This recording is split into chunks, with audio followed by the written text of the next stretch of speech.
Firstly, thank you, Annette and Titus, for this afternoon's session. And again, Titus, thank you for reconnecting me with Annette. I lost contact with Annette almost a decade ago, and thank you Yeah. for reconnecting us back together again for this afternoon. And Annette, I know you, Titus knows you, but I'm sure others who will be watching the recording later on uh, have some idea of you. Others maybe others don't know who you are. So, by way of starting our session, tell us a little bit about yourself and how you moved from PNG, working as a doctor there, and then now you are working in the US. So, yes, Yes. Yes. Thank you. Thank you for giving me this opportunity. I think it's a good networking space for everybody. Um, my name is Annette Ketalu. I graduated 2008, I think. Yeah, that sounded like a decade old, but anyway. So I've been doing when I was in Papua New Guinea, I was working as I was doing a little bit, like you have to do like register for 2 years. So during that time, I was working in OB, and mostly I was working in Kimbe. So I did 2 years in Kimbe with OB, and then I went into surgery.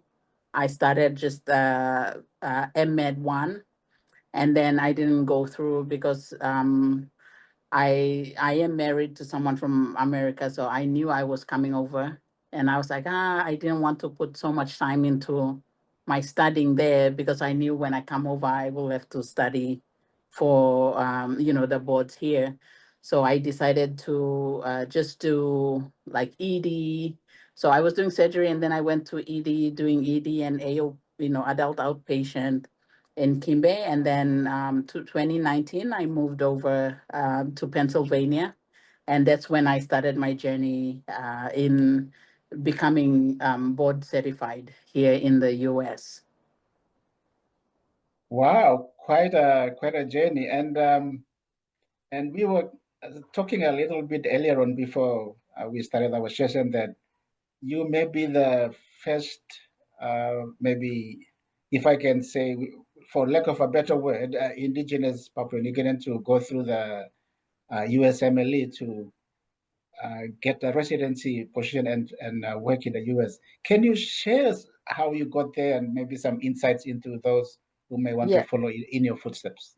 Yes, I believe, so, and someone can correct us, me and you and Titus, if I'm wrong on this, but I think I am the first indigenous Papua New Guinean who went through this route. I know someone from Civic who started, but I don't know if he completed the journey. But in the terms we're getting into residency and, completing it. But yes, when I came 2019, I knew that I still wanted to do medicine, and I'm passionate about it. So I started the USMLE journey, and that is like it's a three-step exam that you have to do. You pass your step one. Step one is mostly like biochemistry and all like the cellular level, like the pharmacology, pathology, and all of that you do, and then you do step two and then step three. But before you do that, there's like a lot of paperwork that you have to go through, you fill out, and it will, you have to apply to the ECFMG. This is an organization, or like they govern we call ourselves the international like medical graduates. So these are like the doctors outside or who did their studies of medicine outside of US. So you go through ECFMG, you have to be certified under them to do your step one, step two, and then step three. But to become ECFMG certified, you just have to do step one and step two. And then you sit for the English exam and you get your certification. And then step three is the later one. While doing residency, you can be certified, or if you want to do it before getting into residency like myself, then you do it. It's mostly clinical. So if you're already, doing clinical medicine, it's I think you have the upper advantage of doing that better than those ones who have like fresh graduates, from either here or overseas. So it's um it's hard, but it's achievable. If I can do it, I feel everybody you can do it if you put your mind to it. Mm, so if I can ask, from the time you started the process to getting residency, how long did it take you? Honestly, it depends on each applicant or each, person. For me, I had to work because here it's so different in America than like compared to when I was back home. Here, it's like you have to put a roof over your head, so you kind of have to Yes. hustle while you study. So I was working as a medical assistant in a sports medicine clinic, and while I was doing that, I was also preparing for my step one, step two, and step three. So it's like 40 hours a week working and studying. So I think when it comes back down to was like time management and Mm, how you do it. And I think that's one of the things that coming here to US had taught me a lot about I think PNG, most of us, we just go into a university and then you go to work. When you're university, you are in university. You don't have other things outside of right. university, right?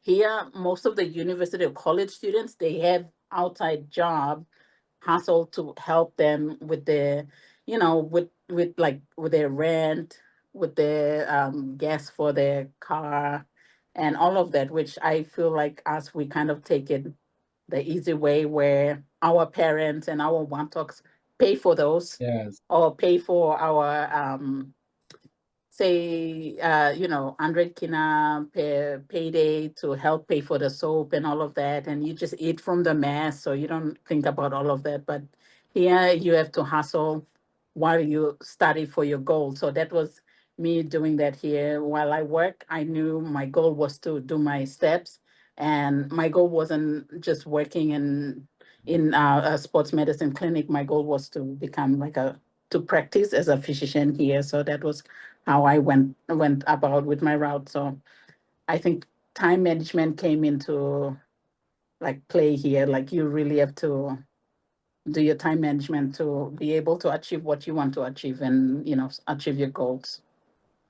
Right. But it's really a balancing act, and back to prioritizing how your activities and your goal and where you want to go, right? So, Yeah, um, definitely. Yes, yes. And then, being a mother of two, I had yes, to, think about like not wearing one cap, which when I started off, again, comparing back to when I was doing residency back home, I was just, single, just thinking about residency. But here it was like working, thinking about residency, thinking about my studying, but also I have kids that.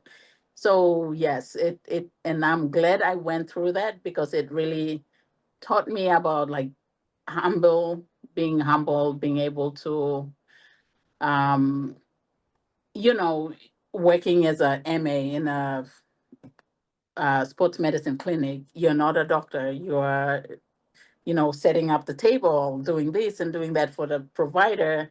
And you appreciate like when you're in the like now, I appreciate people doing that for me because I was there and I was yes, doing it. And I appreciate that back home too. Like now I'm thinking of like the nurses and whoever was doing that, like wow, like you appreciate them. So I feel like that it's a life lesson apart from academics. Oh yes. yeah. And wow, then, um, I have a few things on my mind, but I'll try to stick stick within a framework of some sort. Yeah, yeah, no worries. Yeah, And I'm gonna be open as possible. I'm gonna speak truthfully, and it's And I'm glad you and Titus got me on because I am really passionate about wanting Pacific presence in US, and I've joined like African groups because there's no Pacific groups for the ECFMG and USMLE journey and matching and eras. These are like it's a different ball game compared to us when we graduate from medical school. We already know where we want to go, and we don't need to do interviews. We just put our I don't know if it's still the same, but you just put where you want to go, and that you don't need to do interview. You just go where you put your 1, 2, 3, positions where you want to be, like which place. But here it's like you have to do interviews, and you're competing against other graduates or 50 years who are trying to get into residency. You're competing against them to get in. So it's definitely different, but it's all part of learning, and it really taught me a lot about a lot of things. So yes. I'm going to pause for a moment and Titus, I know you've been listening patiently. Maybe I'll give opportunity to you to maybe share something or maybe something you have on your mind that you want to ask Annette. Sure. Annette, like, what would be an ideal candidate, or uh, which one? Like, say, for example, you said that the fresh graduate might find it a little bit difficult when you do the part three of getting into the US. What's your advice? Who is the most ideal candidate to at least try and sit for the USMLE and maybe gain entry into the US? Yeah, very good question, Titus. For the graduation, honestly, generally speaking, most of the programs are looking for graduates who are less than 5 years of graduation.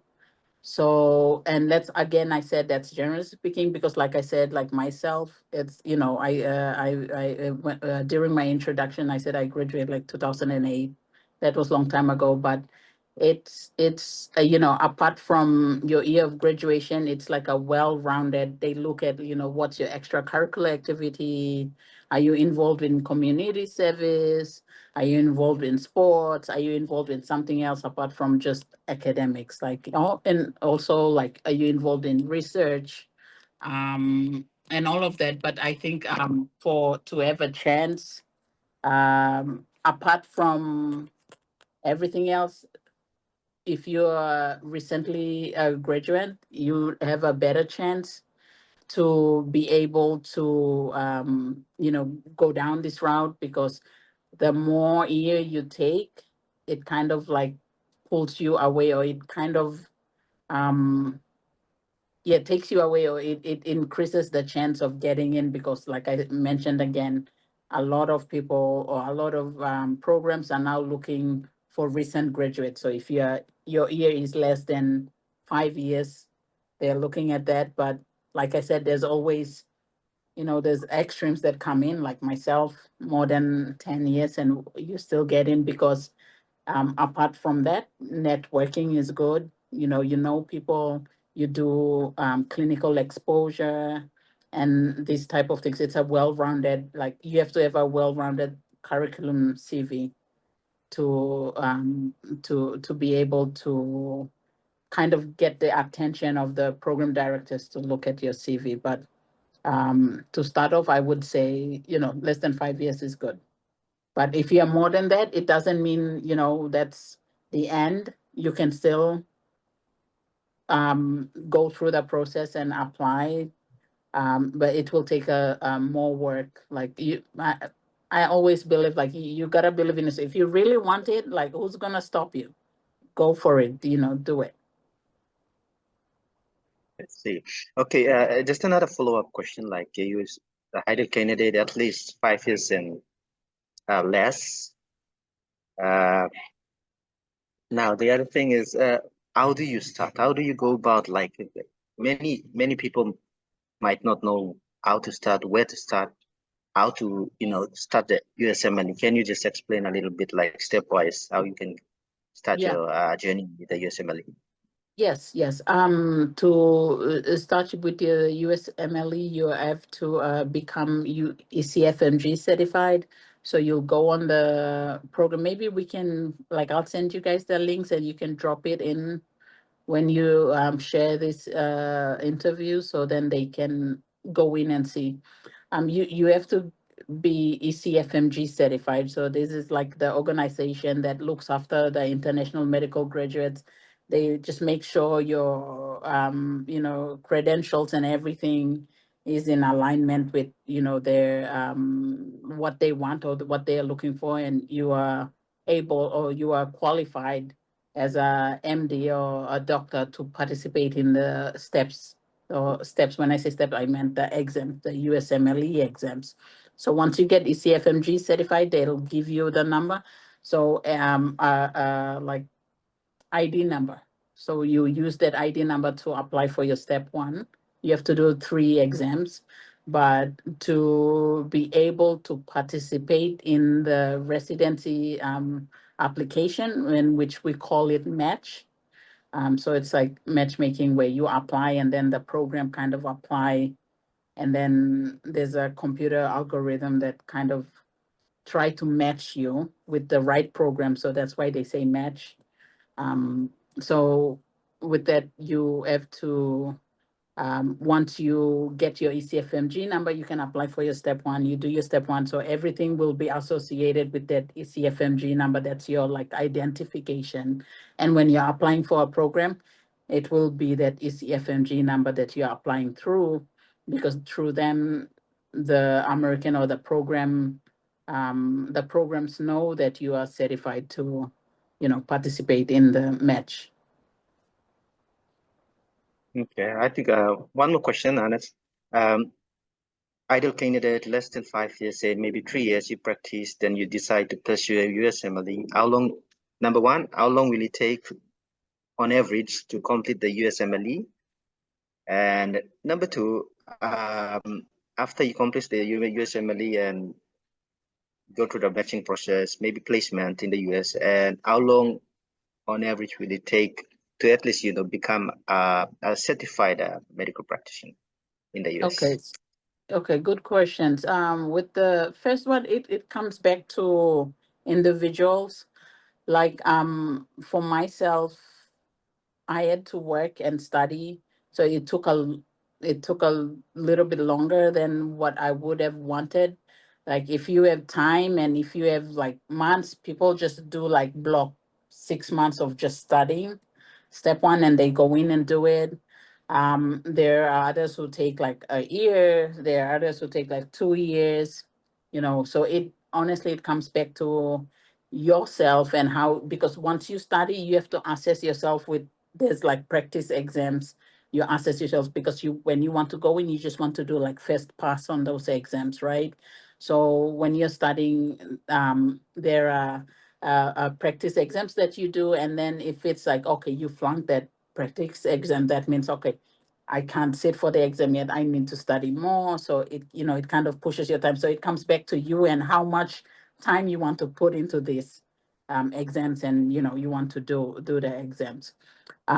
So I think mine took like a year and a half, because I was, like I said, I was studying, I was working and studying most of the times, like 2 3 hours per day or maybe a day, and then weekends. But if you have just block 6 months off and just study, that might be sooner. But it's like it's not like, okay, you just need 4 months to study and go and do the exam. It will come back to you and how much you feel, how prepared you are to take the exam. That's it. So it's individual. It's individualized for that exam. And the second question is, it depends on what specialty you're going into. So for me, family medicine is 3 years. So I have, next year would be my third year, and I'll be done. And then I can practice. Like I'll work as a attending, they call. For surgeons, I think general surgery, maybe 5 years.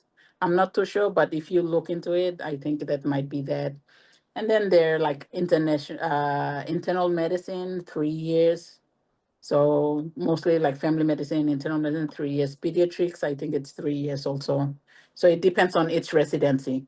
It's different from how we do our like masters residency. As soon as they pass from 50 after like the 4 years of medical school, they go into a specialized residency. They just want to do family medicine or they want to do surgery. So they didn't have to do like the 2 years registrar that we do, and then we apply for the MMed. They don't do that. So it's a different pathway. But like after the medical school, they go straight into their specialized residency. So if they want to do surgery, that's it. They go into surgery and they do like 5 years surgery. For family medicine, like myself, it's 3 years. Oh, great, great. So just to put things into perspective in terms of timing, 3 years you can do your service here, gain some clinical experience. Then you do your USMLE for maybe 2 years. That's 5 years in total. And then for family medicine in the US, that's 3 years. So that's going to be 8. The surgery, it's going to 5 years. So that's going to be around 10. So that's more like the same time that you'd acquire masters here in PNG. So for those viewers Yeah. who are, you think you want to pursue your masters, you pursue masters here in PNG. But if you want to go that route that Annette is taking, the same amount of time to get a master's can lend you a job in the US as a MD or a practicing doctor. Yeah, So yeah, you see, yeah. And listen, I said the year of graduation, please do not let that stop you. Whoever, if you're already after 5 years, like do not stop you, because people still match after, that's just like a general rule. But like I said, like I'm over 10, 12 years, I think, 28, 2008. So you can still match. It's just you have to you have to get the clinical exposure. If you can come and do that, that's good. You can come and do like clinical exposure in US, that's also good, because again, it's about networking. Come and know people, because they're the ones who's going to write you the letter of reference and all of that. So it kind of, oh, there's a US family medicine doctor who knows you, who's going to write you that letter of reference. And that's a big deal if it's on on your ERAS. That's the platform that you go through when you're applying for residency. So I mean, apart from that, there's also, if you do your step 1 and step 2, and if you've already been practicing in, say, Papua New Guinea for 3, 5, 10 years, then there are some states that are now accepting, physicians to come in and practice. Like you just have to you just have to be ECFMG certified, meaning you pass your step 1, step 2, and that English exam, which you don't need to, I think Papua New Guineans, we're good with our English. So you can pass it on just one pass. And as soon as, or as long as you are ECFMG certified, you can practice. I think in Tennessee and Texas kind of just opened up just recently that they are New York. accepting. Yeah. So there's like 3 or 4 states that are doing that, which means you can come and practice under like a temporary license under supervision, but after 3 or 4 years, you're comfortable, then you just practice in the state, and you practice medicine, you earn good money, you're living comfortable life, and you're practicing like the medicine as it's supposed to. Like, it's so different. Trust me, it's so different. Like I have to pinch myself that, oh, I can order this and that, and they do it. Yeah, So that's right. Like yeah, I like the way you said it. Like you'll practice medicine the way it's supposed to be. yeah. Without restriction. Yeah, the last time, yeah, I saw your post on LinkedIn. You said something about doing a laparoscopic surgery in Oh my OBGYN. gosh. That must Yeah, be a that very was good good. And experience. now, I don't know if you guys are using stapler, but I was like, oh, this is like happy finger, like, ooh, like stapling along. It was really nice. You only I was use like, the staples when the plastic surgeons come around, but otherwise it's just normal suturing. yeah. So it's a different, like, it made me, like, you fall in love with medicine again. Like, I don't know, it's like I said, like I graduated a long time ago, and being stagnant, just doing same things same things that we've been seeing, we've been doing, and mostly clinical, experience. But coming here, it's like, wow, like now I read, and if I want to order this, like I can order it and it will, I'll get the results, like the bloods, the labs. So it's nice. It's really nice to read that by the book, and it can be done. And I always say, like, I have the best of both worlds. Like I practice clinical when I was back in Papua New Guinea, and now it's more like, okay, now I have stuff that can back me up, like imaging labs that can back me up with my clinicals to actually find it. So it's exciting, like, if when you're passionate about things, and it becomes like I'm in medical school again. Yeah. I mean, Doc, I like the way you sing it, like you have the best of both worlds. The only way that we can progress is to blend the the Yes. most advanced with what the resource limited setting that we practice. So the more doctors that we can actually get to the US, the better. Yes. Yes. Yes. Yes. Obviously they will Yes. come back at some point in their life. So they will come back Yes. and they will want to you Yes. want to implement what they see there. So I think that's Yes. that's that's the message that we need to Yes. drive to And our young graduates. yeah. Definitely, and titles like our I think for us Papua New Guineans, we love our country despite what is happening or what like shortages we have. So definitely there's this like spirit, oh, I'm here, but I need to go back and help my people, because you know where things are or supposed to, but and you also see the deficit between, or the gap that needs to be filled. And I know that, you say people or Papua say, oh, I want to go out, I want to go to, different country, but or another to have a better life. But of course, they're always thinking, because you live, but your family's back home, like you have to go back. So there's always this part of you wanting to go back and help, yeah, your people back home. But I think the thing will come back to those who are at home. Are they willing to be open about and accepting you or accepting me going back and trying to help? I think that's another talk about. But yeah, definitely, you know, you and me know Okay, Doc, yeah, yeah, I know. there's Yeah, always Dr. Itaki politics knows involved too.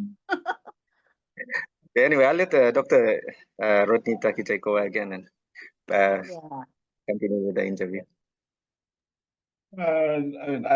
I, I'm loving what I'm hearing, and Annette, you are such an inspiration. And this recording will go I will edit and put on YouTube, and with all the links, which you can later send me, and I'll put for Yes. those who want to pursue in your footsteps.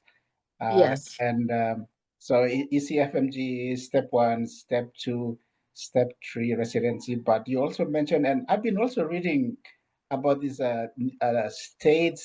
different states changing the legislation, relaxing a bit to allow Yes. just the ECFMG Yes. certified step 2, and then getting a limited registration of some kind. And Yeah.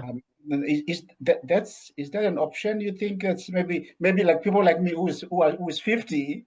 Yes. Do I have a Yes. chance? Yes, like if you've already been practicing, so just do your ECFMG, like the rural parts of US. They say rural, but it's not rural. It's good. Coming from Papua New Guinea, it's good. It's not rural. Yeah, they need doctors, and if you, as long as you're ECFMG certified, that can get you into being able to practice with limited license. I think it's basically meaning you're gonna practice under someone who's happy to take you on board to kind of like, just being a mentor and kind of guide you through like 2 or 3 years in the specialty that you're in. So like I think GP definitely they need a lot of like us family medicine GP, they need a lot of those. So yeah, for Yeah. all the graduates, I think that's a good route to take. If you take Yes. it like you're practicing, if you're taking it in Texas, then you're practicing only in Texas. In Tennessee, like you don't have the options to go anywhere else, but it is in US, so it's okay. Thank you. Maybe there's still something for me at this age. So, but thank you for inspiring me even at this age and at this stage in my career. And just for those who may be watching, and I think maybe something we didn't highlight is just to mention that there are fees to be paid in the application and the Oh, registration exam. yes. So that's something people, those who are interested, need to do their research, plan their budget, and all those Yes. things. So Yes, yes. yes, definitely. Nowadays, things are not cheap. Like you have to pay for things. That's why when I was saying like step one, when you're studying for those board exams, you just want to do like the first pass. You don't want to fail it and then do it, retake, because then you're spending money, but it also, if you fail it, then it's kind of like you don't want to fail it, because when you're applying, they will look at those. So it's better you just pass it on your first pass attempt. But of course, it costs. And with the links that we send, when you click on it, you look into like the cost and things. They'll have it there. I don't know what's the recent cost for step one, step two. It might have gone up. When I was taking it, it was like a 900 or something US dollars or less. But yeah, you I don't know if it has changed. That was like 3 or 2 years ago. So when we share the link, they can click on it and then they'll check. But also, like I said, like I really wanted to help anyone who's interested in it, to guide them, to see how I can help them. So we have like there are some Papua New Guineans and other Pacific Islanders who I have created a WhatsApp group for the doctors to see how I can help them. So we've been doing that for a while now. And if anyone who's interested in it can, also join, just send me a message on LinkedIn and we can connect you on and, help you out. So yeah. Thank you for that. Yeah, definitely a WhatsApp group. So those who are watching, connect with Annette, Titus, myself, Yeah. and then I'll definitely inbox you on in LinkedIn. So I want to be on that WhatsApp group. Who knows what may Yes. happen? But maybe Titus too. I don't know Titus plus, but Yeah, no, I'm no, just definitely. thinking out loud. Yeah, not saying anything. Um, okay, maybe just a couple of more things. There's something just came to my mind, and Yeah. that's something I heard from, or at least side conversations I've heard from some of my colleagues who are practicing in Australia, in UK. They, or let me rephrase. Do you did you find yourself having to unlearn some things and relearn maybe the way medicine is practiced? Do you think will that be a barrier for some, or you think it depends on you and your own motivation to see yourself starting all over again, like I mentally? think, yes, I think it depends on how you as a person learn things. For me, I'm open. Like I love learning and I accept and but I also like check up. I go back because you will have resource, or like they give you resources to read and stuff. So it takes, okay. So and I always, if they're like the specialists in their area, so they know like what they're talking about, they're not gonna say things. So for most part, it's like I know what they're talking about. So what we've learned back home, it's the same. It's just like they have protocols, which is different because they have like insurance and all of that comes into play, that I have to learn. And I am so grateful to start off as like a medical assistant helping, and that kind of like get me into learning all those back end of things which we didn't have back home. So but I think for most of the clinical parts, it's clinical things that we've already know and practice. So it's easy. So I am the things that I have to learn are like EMR. These are things that I have to learn because we use, clinic book. So coming here, I have to learn those.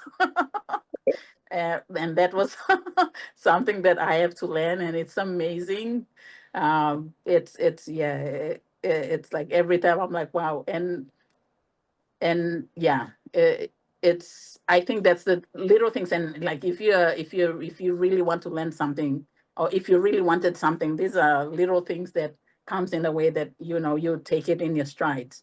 So I have to learn the EMR, but most of the surgery, everything, it's just, they are using things that are more updated.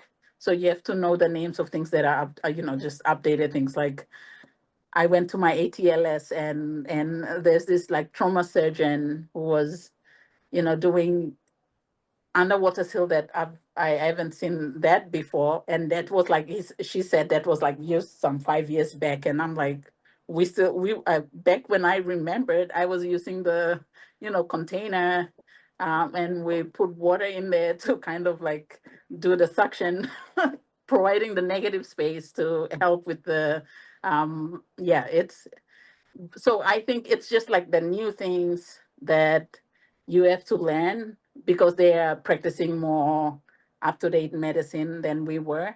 And what else? The medicines names are different, but most of the chemical things are much the same. So they call something else, but if you look in your book, you know, it's the same. Like, okay, lisinopril. Okay, we know lisinopril. And then they have like combination of medicine that they have different names to it.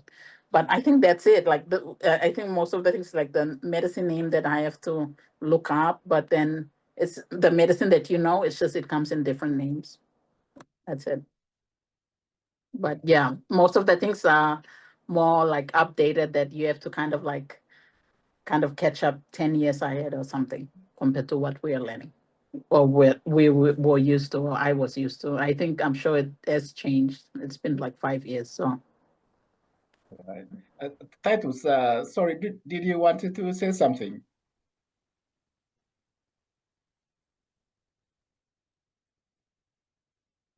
Sorry?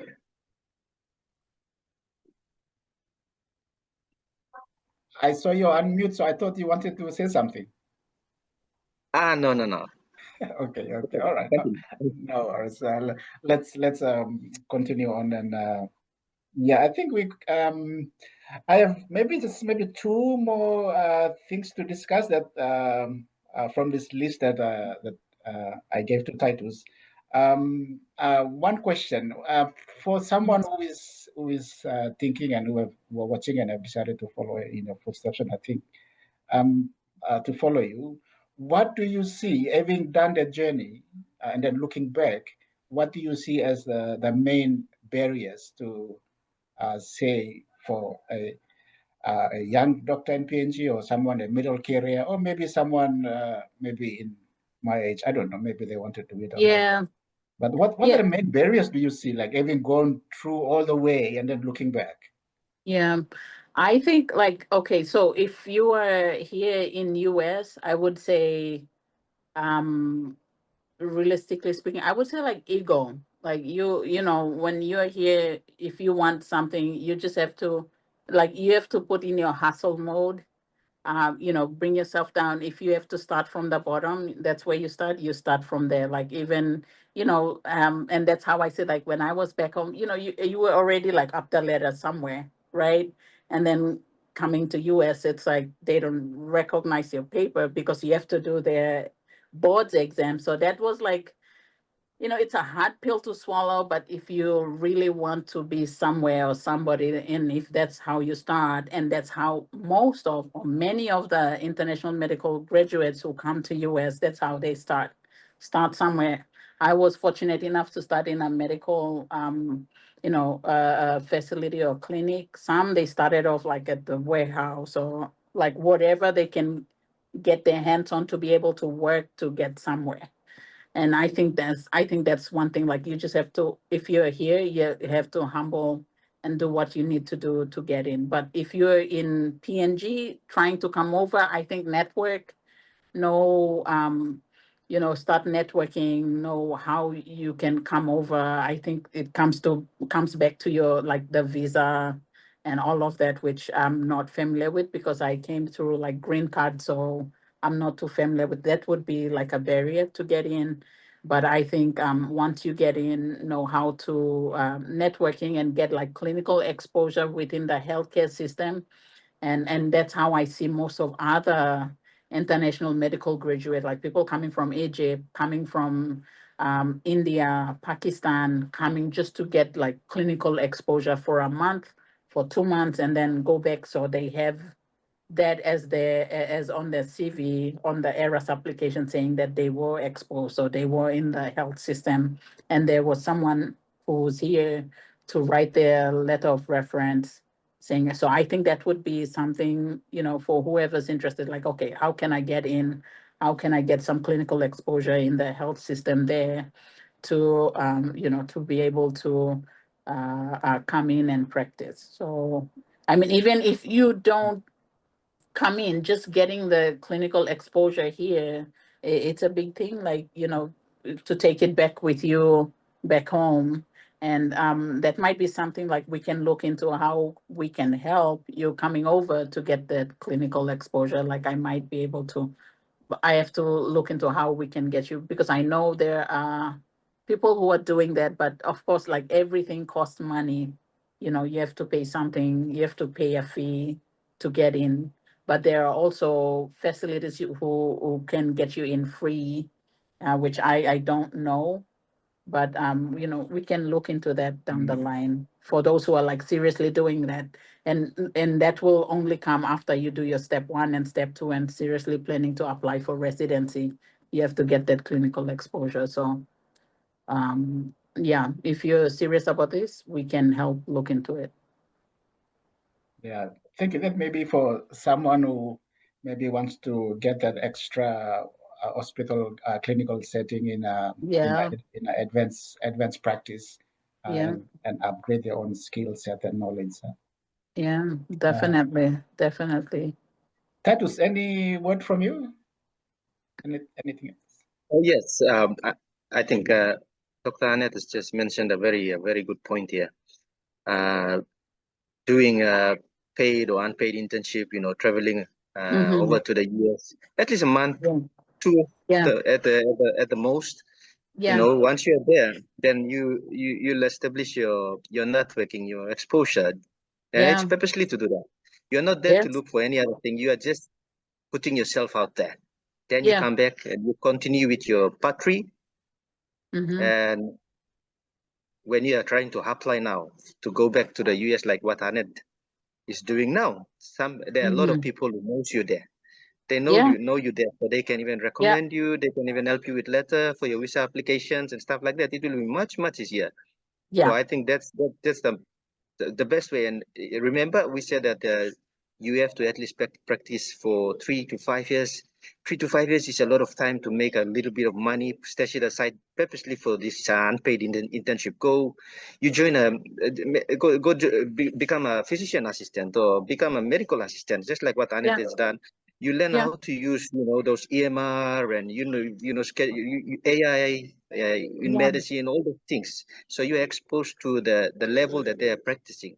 You come back yeah, here, you sit your part 3, you get all your papers ready. Once you go there, you're in the system and you know the system already. So you won't be struggling. yeah, It won't be a setback for you. So yeah, I think that's one of the important things that Dr. Annette has highlighted. yeah, yeah. And to jump on what you've said, like what you do your step 1, step 2, and remember we said about this other alternate pathway with the limited license. Like if you get in, you can, as long as you're ECFMG certified, which is like you just do your part 1 and part 2. That's it. You don't need to do your part 3. Part 1 and part 2, you get ECFMG certified. You can come and, apply. And once they get you into practice in one of those states that accept those limited license, that is your clinical exposure. That kind of like, even you're like 10 years or 5 years, year of graduation, you're past the 5 years limit. Like, but you are practicing, you are prescribing, you are seeing patients. That's a really good, like you can still get into residency if you want to take that route, if you still want to get into residency. But if you're like, you're good, you're comfortable, you don't even need to get into residency. That's fine. People like me, like I'm not just go to somewhere in the farthest part of Alaska somewhere and work Come and hang out with me in the valley. We just say in Texas. Texas. Uh, Texas seems to be coming on my mind. In fact, my son wants to go to Adventist school in Texas. And I was like, Ah, okay, Texas. Okay, why is this Texas in my head? Maybe something is calling me in my Texas in my head. there's a lot of Papua New Guineans in Houston, Yeah, so I yeah. heard there's a big PNG community in Texas. Yes, we're plenty in Texas. So Yeah, thank you. Um, I think we kind of coming towards the end and trying to land a plane. Final, I think maybe final discussion point is what important life lessons have you encountered on this journey and to share with other young PNGL professionals watching? yeah, honestly, throughout all this journey, I think your mental health is one of the big things that you have to guard and really look after, because if I always like think that to myself, and I say that when I mentor other friends or the other IMGs who wants to get on as well. It's like I say, you are your own cheerleader. You can be like at the bottom pit, but who's gonna? People can say so much. At the end, it comes back to you to bring yourself out of this. So protect your mental health at all costs. And I think for us to back home, right? Like you don't have um so much or so many resources that you can use. We are limited, and that can also affect our mental health. Like you see people dying, and you could save them, but they are not there. You don't have the resources that you could have to save them. So I think protecting your mental health, and I was able to do that with, like, you have someone to focus on, and that comes back to like faith.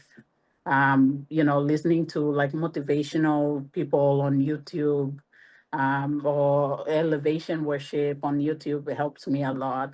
So I think from what I've learned through all of this is your mental health is a big thing that you need to get. Otherwise, everything else, because then if you're healthy, then you're able to manage your time, you're able to look after your family, you're able to multitask and do everything if you're sane.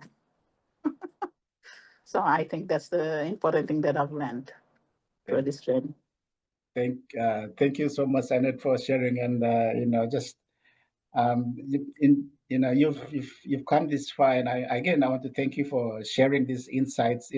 People pay big money to go and listen. This is information that's given for free and Yes, available free, and such informations. I mean, people pay to go and hear such information, get yes, information, and you are providing free. So again, yes, thank you so much. yes, yes. Thank you, Titus too, and though for those other health professionals in PNG who are watching, especially doctors, but the similar pathways exist for nurses who can sit NCLEX exam for nurses, and Mm-hmm. and what you are saying, and I can mental health in trying to start a new journey is so important, and even for me, moving from PNG with family to Micronesia to here, and we are so attached emotionally to our cultural roots and traditions and family, and it can be painful to break free mentally and emotionally to start that journey, and you may feel hesitant, but and for me, coming from anger, I made that decision that my children need to be in a safer environment. I Yes, don't see myself going back to anger. I mean, I've told my children that you can go and see your uncles and aunties, but your life will not be there. yeah, It's out here, yeah, and it's, I think, like for you and for titles who have taken journey that is different from the traditional model that has been taught to us since we were yeah, students. You are carving out a new pathway and teaching yeah, young yeah, doctors coming through our system that for those outliers outside the two standard deviations, yeah. that I mean, not in the middle of in the middle of the mean, but those two outside the Yeah, two standard deviations who want yeah, to follow a different route. yeah, There is pathway that has been created. yes, That there are people who have gone there yes. and are willing to help. So thank you so much. Yes, yes. No, I think, and you touched on that, like, and you said it so, you put it so nicely. Like, I think, it's what you want to do for your family. Like, okay, you've given this much, and this is, and this is what you are at present, and where you want to take it to, to the next level, where you want your family to be, where you want your kids to be. And I think that was what kind of like pushed you and pushed me to like take the step. Okay, I'm dropping my, my surgical training. Like I'm dropping it because I want something better for my kids or for my family. And that kind of pushed me that route, like going into the unknown, which is like scary for everybody, like not wanting to take that step. And I think that's why I said so much, and I mentioned the mental health side of aspect of things, because it's important that you look after that aspect, because once you come out, like you're at this outliner, and then you see most of your colleagues who are becoming somebody, who are progressing in life, while you're in that, trying to make a living, or trying to you know achieve what you want to achieve with your goals. It's different, and sometimes it can be a downer. And that's one thing, like, you have to protect your mental health. You're the one who's going to protect it, and what helps you protect it is your faith, is what you believe in, what keep you stable and sane. Like, why are you doing this? Like, for what? For your family, right? So that kind of like help you put things in perspective.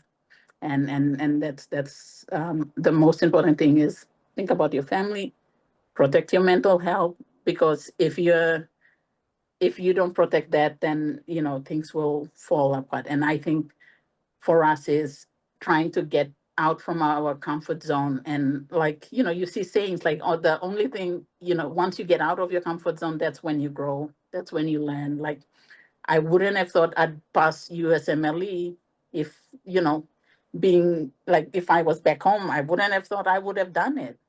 But I was forced to do it because of something greater. Or I want to do it for my family. I want to be this because my family needs it. So that kind of pushed me to be here. And now that I've done it, okay, I did it. So hey, if I can do it, you can do it. And I'm doing it at a later time in my career, and you can do it now. If you want to plan, like, I'm 50, I want to plan this, yeah, you can do it. So yeah. Yeah. Titus, anything? Any? Nothing to add. Okay. Yeah, like, I just saw through in, I think, and I've encouraged some of my colleagues who wants to come out here also in the smaller island countries.